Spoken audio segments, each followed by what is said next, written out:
ಅನೈತಿಕತೆಯಲ್ಲಿ ನೈತಿಕತೆಯ ಹುಡುಕಾಟ ಸುದ್ದಿಗೆ ಸ್ವಾಗತ. ನಾನು ಲಿಖಿತಾ ಪ್ರಜ್ವಲ್. ಬಿಹಾರದಲ್ಲಿ ಬಿಜೆಪಿಗೆ 3 ಅನೈತಿಕ ಮತ. ರಾಜಭವನಕ್ಕೆ ಓಡಿದ ಮೇಲೆ ನೆನಪಾದ ರವಿ ದೇಶಗೀತೆ. ತಾವರ್ಚಂದ್ ಗೆಹ್ಲೋಟ್ರ ಉಪ್ಪಿನ ರಣದ ನೈತಿಕತೆ. ತಮಿಳುನಾಡು ವಿಧಾನಸಭೆಯ ಸಭಾಪತಿ ಎಂ ಅಪ್ಪಾವು ಅವರು ಅಲ್ಲಿನ ರಾಜ್ಯಪಾಲ RN ರವಿ ಅವರನ್ನು ಗೋಡ್ಸೆಯ ಪೂಜೆ ಮಾಡುವ ಮನುಷ್ಯ ಎಂದು ಜರೆದಿದ್ದಾರೆ. ಸಂಘ ಪರಿವಾರದ ಹಿನ್ನೆಲೆಯಿಂದ ಬಂದ ರವಿ ರಾಜ್ಯಪಾಲರ ಕರ್ತವ್ಯಕ್ಕಿಂತ ಅಪ್ಪಾವು ಹೇಳಿದಂತೆ ಗೋಡ್ಸೆ ನಿಷ್ಠೆ ಮತ್ತು ಬಿಜೆಪಿಯೇತರ ಸರ್ಕಾರಗಳ ವಿರುದ್ಧ ಅತಿ ಕೆಟ್ಟದಾಗಿ ನಡೆದುಕೊಂಡ ದಾಖಲೆ ಮಾಡಿದ್ದಾರೆ. ರಾಜ್ಯಪಾಲರ ಹುದ್ದೆ ನೇರವಾಗಿ ಒಕ್ಕೂಟ ಸರ್ಕಾರದಿಂದ ನೇಮಕಗೊಳ್ಳುವುದಾಗಿದೆ.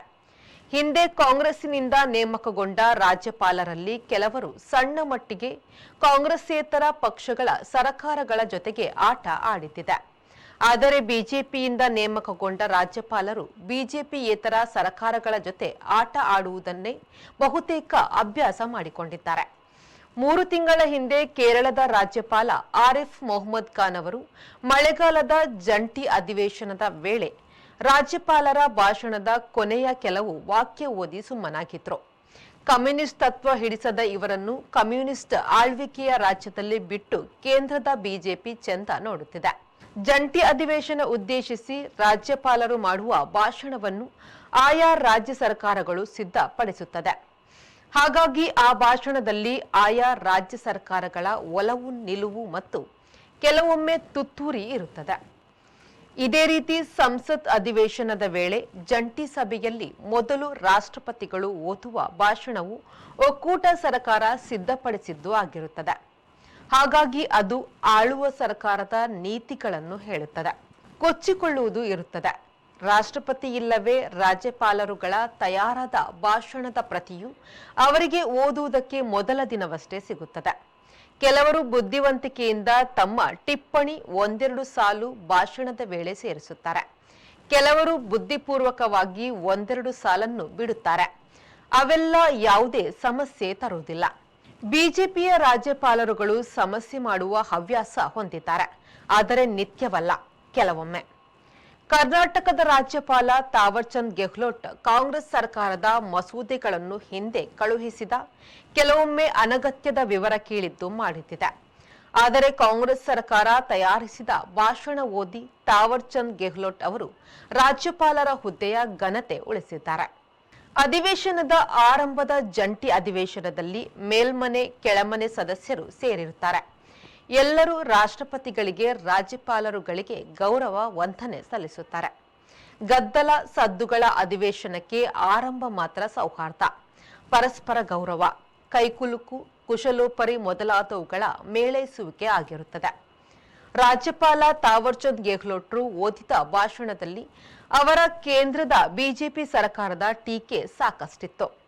ರಾಜ್ಯಪಾಲರು ಒಕ್ಕೂಟ ಸರ್ಕಾರದ ನೇಮಕವಾದರೂ ಅವರು ಸವಲತ್ತು ಪಡೆಯುವುದು ರಾಜ್ಯದಿಂದ. ಹಾಗಾಗಿ ರಾಜ್ಯದ ಸಮಸ್ಯೆಗಳಿಗೆ ಸ್ಪಂದಿಸುವುದು ಅವರ ಕರ್ತವ್ಯ.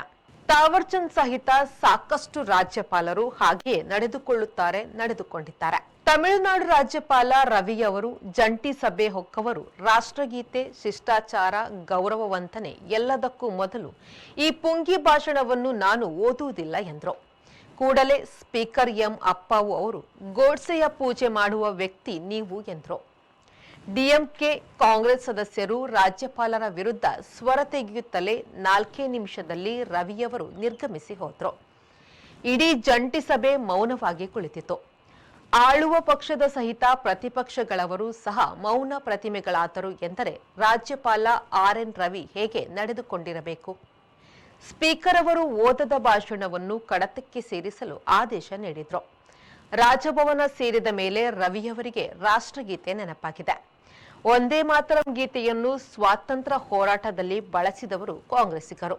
ಅದನ್ನು ಸ್ವಾತಂತ್ರ್ಯ ನಂತರ ಸಂಘ ಪರಿವಾರದವರು ಹಿಡಿದುಕೊಂಡು ಜನಗಣಮನ ದೂರ ಟೀಕಿಸುತ್ತಿದ್ರು.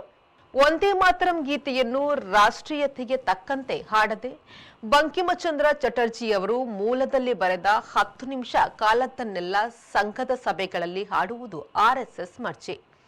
ಈಗ ಕಾಲಕ್ಕೆ ತಕ್ಕ ಕೋಲ ಎನ್ನುತ್ತಾ ಅನುಕೂಲ ಶಾಸ್ತ್ರಕ್ಕೆ ಆಗಾಗ ಅಯ್ಯೋ ಜನಗಣಮನ ಎನ್ನುತ್ತಾರೆ. ಕೆರಗೋಡುನಲ್ಲಿ ದೇಶ ಬಾವುಟದ ಕಂಬಕ್ಕೆ ಹನುಮನ ಧ್ವಜ ಏರಿಸಿ ರಾಷ್ಟ್ರೀಯ ಗಲಭೆ.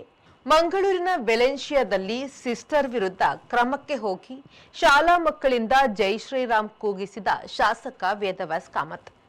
ಜಾರ್ಖಂಡ್ನಲ್ಲಿ ಬೇಳೆ ಬೇಯರು ಎಂದು ಕೂಡಲೇ ವಿಶ್ವಾಸ ಮತ ತೋರಿಸಿ ಎಂದ ಬಿಜೆಪಿ ರಾಜ್ಯಪಾಲರು. ಬೇಳೆ ಖರೀದಿಗೆ ಸಮಯಾವಕಾಶ ಬೇಕು ಎಂದು ಬಿಹಾರದಲ್ಲಿ ವಿಶ್ವಾಸ ಮತ ಯಾಚನೆಗೆ ತಿಂಗಳು ಕಾಲಾವಧಿ ನೀಡಿದ ಬಿಜೆಪಿ ರಾಜ್ಯಪಾಲರು ಕೊನೆಗೆ ಆಯ್ದ ವಿರೋಧಿ ಮತ ಖರೀದಿಸಿ ನಿತೀಶ್ ಕುಮಾರ್ ಅವರ ಬಿಜೆಪಿ ಸರ್ಕಾರ ವಿಶ್ವಾಸ ಮತ ಗೆದ್ದಿತು. ರಾಷ್ಟ್ರೀಯ ಜನತಾದಳದ 3 ಶಾಸಕರು ಪಕ್ಷಾಂತರ ಮಸೂದೆಯ ನಿಯಮ ಮುರಿದು ನೇರ ಆಳುವವರ ಕಡೆ ಹೋಗಿ ಮತ ಚಲಾಯಿಸಿದ್ರು. ಕೊನೆಯ ಮಟ್ಟಿಗೆ ರಾಜೀನಾಮೆ ಕೊಟ್ಟು ಬಿಜೆಪಿಗೆ ಹೋಗಬೇಕು ಎಂಬ ನೈತಿಕತೆಯೂ ಇಲ್ಲ. ಆ ಮತ ಪರಿಗಣಿಸಿ ಬಿಜೆಪಿಯ ತಾತ್ಕಾಲಿಕ ಸ್ಪೀಕರ್ ಅನೈತಿಕ ರಾಜಕೀಯ ನಮ್ಮದು ಎಂಬುದಕ್ಕೆ ಸಾಕ್ಷ್ಯ ಒತ್ತಿದ್ರು. ಸಂಸದ ಶಶಿ ತರೂರ್ ಅವರು why I am A Hindu ಎಂಬ ಪುಸ್ತಕ ಬರೆದಿದ್ದಾರೆ. ಗಾಂಧೀಜಿ ಮತ್ತು ನೆಹರೂರವರ ಹಿಂದೂ ಧರ್ಮ ಬೇರೆ, ಆರ್ಎಸ್ಎಸ್ ಬಿಜೆಪಿಯವರ ಹಿಂದೂ ಧರ್ಮ ಬೇರೆ. ಗಾಂಧೀಜಿ ಹಾಗೂ ನೆಹರು ಜನರ ಬದುಕಿಗಾಗಿ ಧರ್ಮದ ದಾರಿ ದೀಪ ಎಂದಿದ್ರು. ಆರ್ಎಸ್ಎಸ್ ಬಿಜೆಪಿಯವರು ಹಿಂದೂ ಧರ್ಮವನ್ನು ತಮ್ಮ ರಾಜಕೀಯ ಲಾಭಕ್ಕೆ ಬಳಸಿಕೊಳ್ಳಲು ಇರುವ ಅಸ್ತ್ರ ಎಂದು ತಿಳಿದಿದ್ದಾರೆ. ವೇದಮೂಲ ಎಂದರೂ ಅದಕ್ಕೆ ಹಿಂದೂಗಳ ಬದ್ಧರಾಗಿಲ್ಲ ಎನ್ನುತ್ತಾರೆ ತರೂರ್. ಅವರು ಬರೆಯದ ಕಾರಣ ಅದಕ್ಕೆ ಇದೆ. ವೇದಗಳು ಪ್ರಕೃತಿ ಪೂಜೆ, ಜೀವಬಲಿ, ಮಾಂಸದ ನಾನಾ ಬಗೆಯ ಬಳಕೆಯ ಬಗೆಗೆ ಹೇಳುತ್ತದೆ.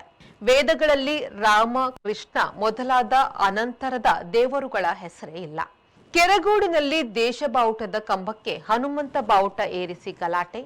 ಮಂಗಳೂರಿನ ವೆಲೆನ್ಶಿಯಾದಲ್ಲಿ ಶಾಲಾ ಮಕ್ಕಳಿಂದ ಜೈ ಶ್ರೀರಾಮ್ ಕೂಗಿಸಿದ ಶಾಸಕ ವೇದವ್ಯಾಸ್ ಕಾಮತ್. ಇವರಿಗೆಲ್ಲ ಧರ್ಮದ ನೈತಿಕತೆ ಅವರ ಮೂಗಿನ ನೇರಕ್ಕೆ ಮಾತ್ರ ಇರುತ್ತದೆ.